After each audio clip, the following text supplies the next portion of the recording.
By 2030, we're looking at 100,000 churches closing. That's 1/4 of all the churches in the US. And that means that all those communities losing services that they're providing. The buildings are aging, the congregants are aging, dwindling budgets. The church eventually reaches a point where there's a cash flow crisis. They have to close the doors. So what do we do? What does our future look like? What will our legacy be? The average urban sacred space has $1.7 million of economic impact in their neighborhood. 87% of the people that access those services are not members of that faith community. So when a house of faith is lost, they're not just losing this third space where communities can gather, but they're also losing all the social services that are kind of invisibly supporting and sustaining that population. Bricks and Mortal's mission is to ensure that faith-based organizations have the knowledge, connections, access to resources, and advocacy they need to manage the real properties in service of their mission and communities. Our work is with congregations, houses of faith, who are trying to think creatively and innovatively about what's next.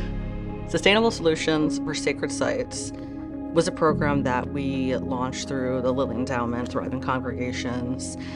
S4 is that space where you can have that conversation with a coach, have access to some technical support, and just really bring your ideas to the table. We work on everything from helping houses of faith develop affordable housing to helping them share their space, which is something that a lot of them want to do, both for their community and also to diversify their income. But then we also provide basic services like how to get a tax exemption.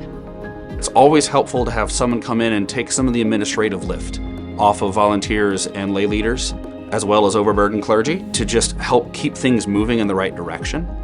So I think the best part of S4 is the opportunity to be in relationship and conversation with other similarly situated houses of worship and to brainstorm and to wonder together and envision together, to think about how might God be calling us into the future to be with these huge facilities that we have. My work with S4 was really, I think, a blend of coaching and consulting. There were times when I just listened, and when I asked the right questions, they answered their own questions. And then there were times I served as a consultant where I gave advice. But in my work, I believe my client is always the expert. I love that the coaching model is very relationship oriented. There are a lot of different programs where somebody flies in for a weekend to deal out a PowerPoint from their suit jacket.